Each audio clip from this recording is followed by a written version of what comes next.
hormati Ketua Yayasan Dharma Wulan, seluruh pengurus dan seluruh jajaran dari Dharma Wulan yang hadir maupun yang tidak hadir di sini, dan yang saya hormati seluruh anggota panitia, juga yang saya hormati wakil daripada badan pemerintah. Terima kasih dan rasa syukur saya sampaikan kepada semua pihak yang sudah memberikan perhatian kepada saya begitu hebat. Waktu saya disampaikan bahwa saya dipilih untuk menerima Wulan Award ini, saya menganggapnya guyon, bahwa saya katakan ini rekayasa daripada kalian, kawan-kawan saya. Saya tidak percaya. Tapi setelah dijelaskan, saya percaya juga, dan dengan rasa terima kasih sebesar-besarnya saya menerima kehormatan yang luar biasa ini. Bagaimana saya seorang yang SMA saja tidak lulus. Waktu perang Pasifik saya baru di SMA di Papua, ada beberapa kawan di Papua yang hadir sini. Saya direndengkan dengan seorang profesor, seorang menteri. Maaf Pak, saya merasa bahwa saya terlalu disanjung, terlalu dihormati. Maka saya menerimanya dengan rasa syukur yang sebesar-besarnya.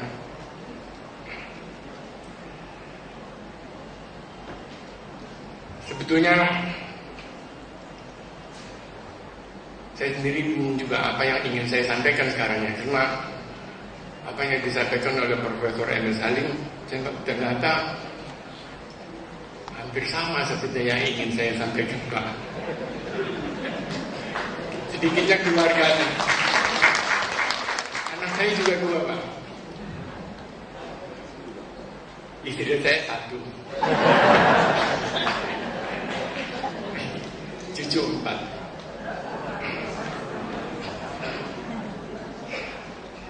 Ya,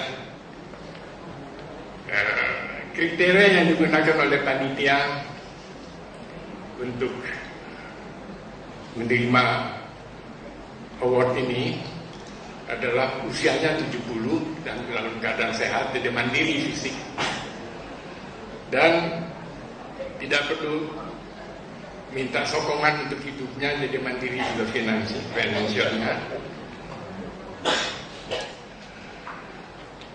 Kemudian bermakna, terhormat dan bermakna.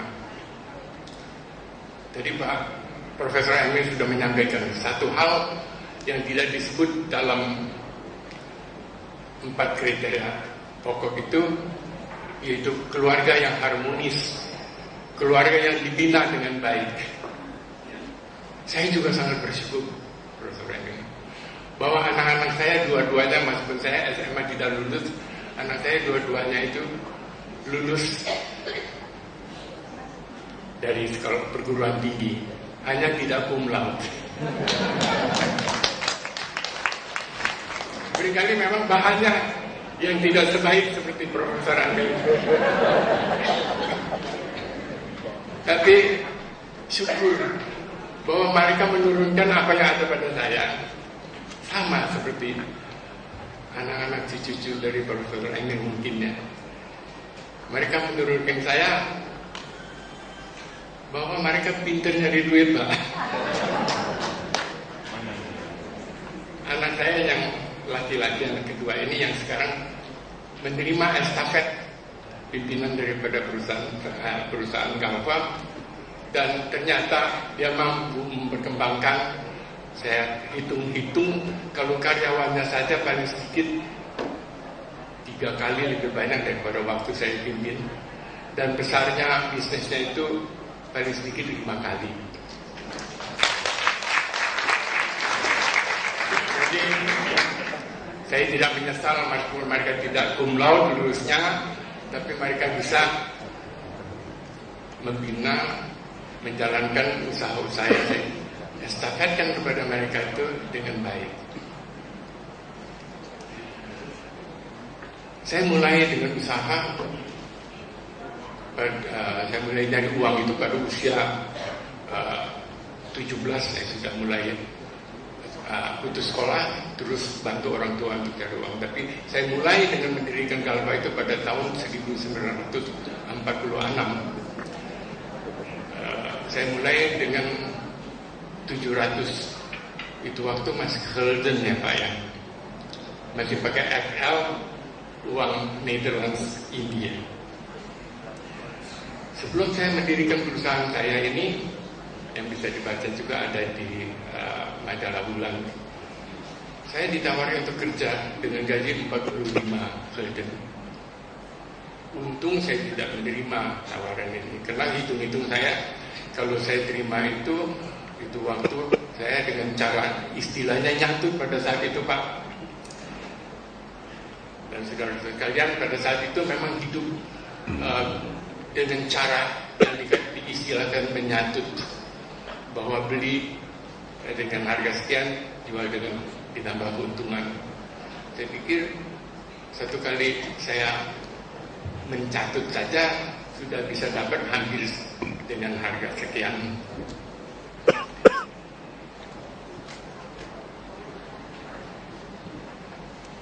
Maaf ya, saya masih menggunakan ini. Ini yang saya baru dapat dari karyawan-karyawan saya yang berikan kepada saya untuk membuat saya seperti apa yang dikatakan oleh Profesor M.S. Salim itu, supaya otaknya tidak beku.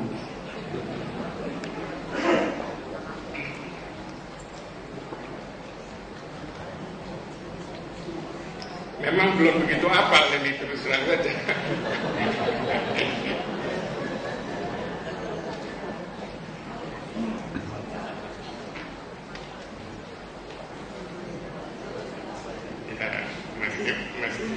Masih perlu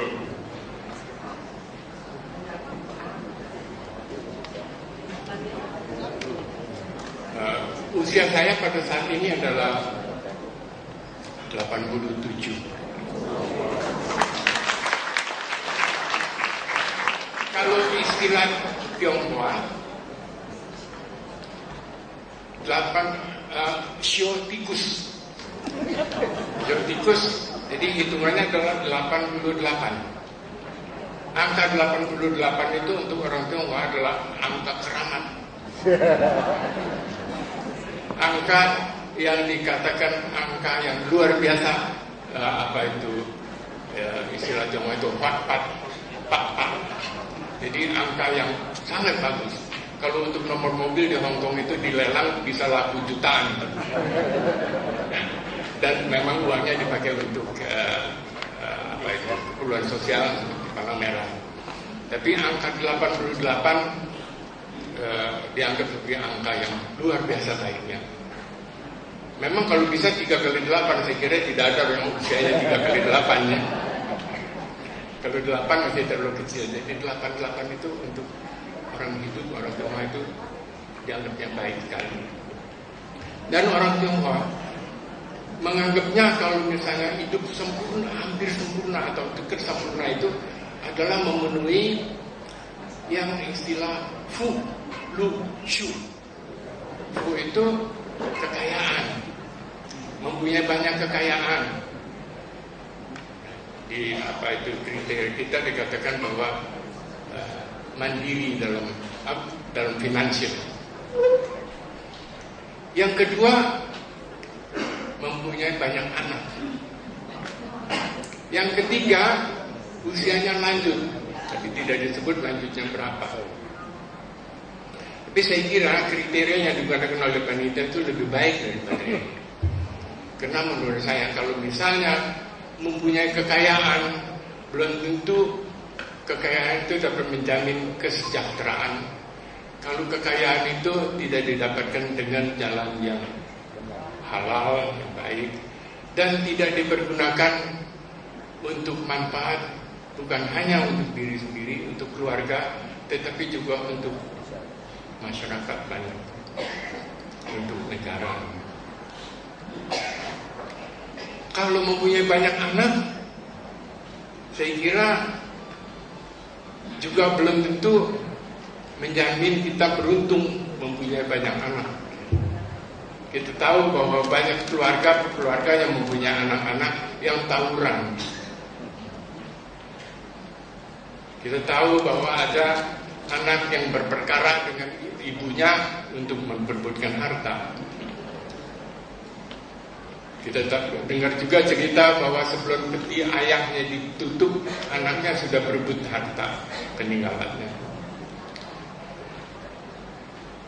Dan yang ketiga, kalau misalnya sudah tua itu, lalu usianya lanjut itu penuh dengan penyakit, saya kira juga tidak membawa keberuntungan. Jadi kriteria yang digunakan oleh panitia Dharma Bulan saya kira lebih lengkap, bahwa kekayaan harus kita dapatkan dengan wajar, jujur, dengan usaha yang baik. Kalau banyak anak, didiklah anak-anak itu dengan baik, supaya dia bisa berguna dan meneruskan kebaikan dari apa yang kita sudah tanam. Dan kalau misalnya kita diberkati oleh Tuhan dengan usia yang lanjut, ada di tangan kita untuk membuat usia lanjut itu betul-betul kita nikmati, yaitu keadaan kesehatan kita yang mandiri dan sehat, yang mendukung kita untuk kegiatan-kegiatan kita.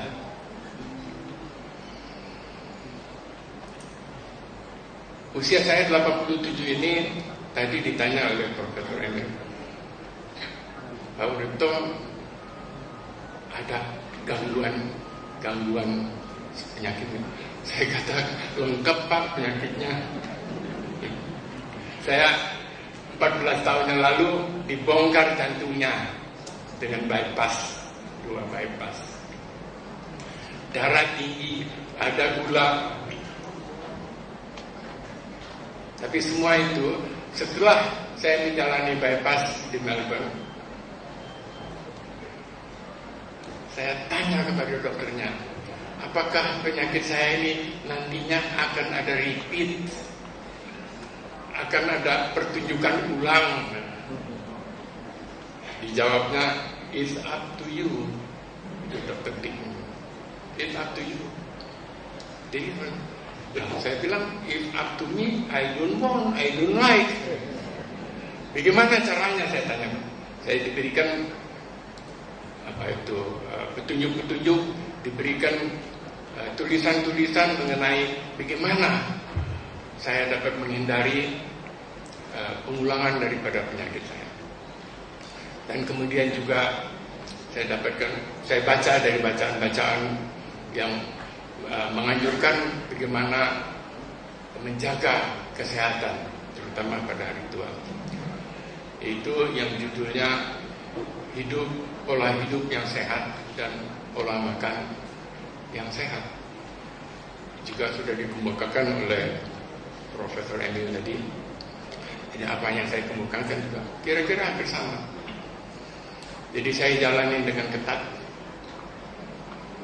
Pola hidup saya itu 8 jam tidur itu merupakan keharusan untuk saya, Pak. Total 1 hari itu tidak kurang dari tidur 8 jam. Kalau kurang, saya nonton televisi, di depan televisi terus ngantuk tidur. 8 jam kegiatan saya di kebun, di mana saja, di badan-badan sosial. Saya mempunyai hobi yang saya terus masih tekuni sekarang, yaitu menanam pohon-pohonan, terutama anggrek dan pohon-pohon buah. Karena di rumah saya dari pohon anggrek sampai pohon duren ada, mangga. Ini yang saya lakukan saben hari, 8 jam tidur, 8 jam bekerja, 8 jam berrekreasi. berrekreasi termasuk olahraga. Saya masih 3 kali seminggu itu melakukan olahraga golf. Selasa, Kamis, dan Sabtu. Ini hari terpaksa absen.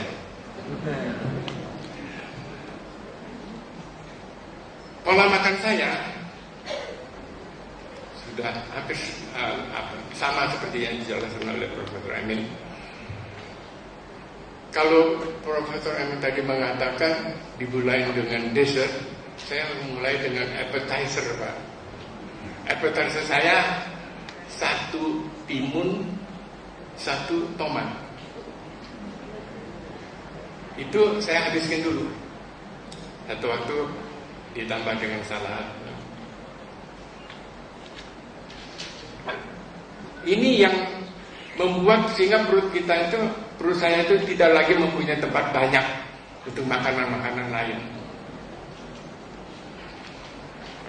Dan memang petunjuk yang saya dapatkan 80% makan makanan yang tidak dikelola, tidak dimasak. Yaitu macamnya lalapan, kalau orang Sunda itu memang tersohor, kalau dilepas di kebun dia hidup dengan lalapan-lalapan. Saya kira itu petunjuk yang sangat baik yang perlu dipertahankan. Jadi saya tidak lagi menggunakan main course saya itu merupakan yang daging misalnya. Kalau ikan masih ada. Dan saya juga berusaha untuk menghindari gula dan nasi putih. Jadi makanan-makanan sayur dan buah-buahan sebanyak-banyak mungkin. Memang sama seperti Profesor Emil juga, yang saban hari menjagai saya untuk hidup di keluarga yang baik itu memang istri saya. Hingga satu waktu saking banyak perhatian yang diberikan saya itu, saya merasa dikekang kemerdekaan saya. Tapi apa boleh buat, karena maksudnya memang baik. Jadi saya turuti. Saya kira sama seperti apa yang disampaikan dengan Profesor Emil, juga dari saya. Kalau ini semua dapat dijadikan contoh, saya kira memang buktinya sudah ada sekarang, yang 181, yang 187 pada saat ini, dan masih bisa bertahan. Saya waktu ke Mesir naik Gunung Sinai masih sanggup. Saya naik onta dan jalan dengan tenang, dengan enak bersama dengan Pak Titus. Tapi yang keluarga saya, terutama istri saya, ketar-ketiran memikirkan. Baiklah, kehormatan yang diberikan kepada saya rasakan luar biasa. Dan sekali lagi saya sampaikan terima kasih sebanyak-banyaknya. Dan khususnya kepada panitia dan kepada Pak Titus dan Saudara Sumarsono yang mewawancarai saya. Dan ini terusan saja mulai pada saat ini saya rasakan malah menjadi suatu beban untuk saya. Bahwa sekarang ini saya dinyatakan memenuhi persyaratan untuk menerima award ini dan dijadikan contoh syukur. Saya harapkan bahwa Tuhan Yang Maha Esa memberikan kepada saya kesanggupan untuk dapat mempertahankan, tetap menjadi contoh untuk yang lebih muda, untuk menjadi bulan yang terhormat, mandiri, dan bermakna. Terima kasih.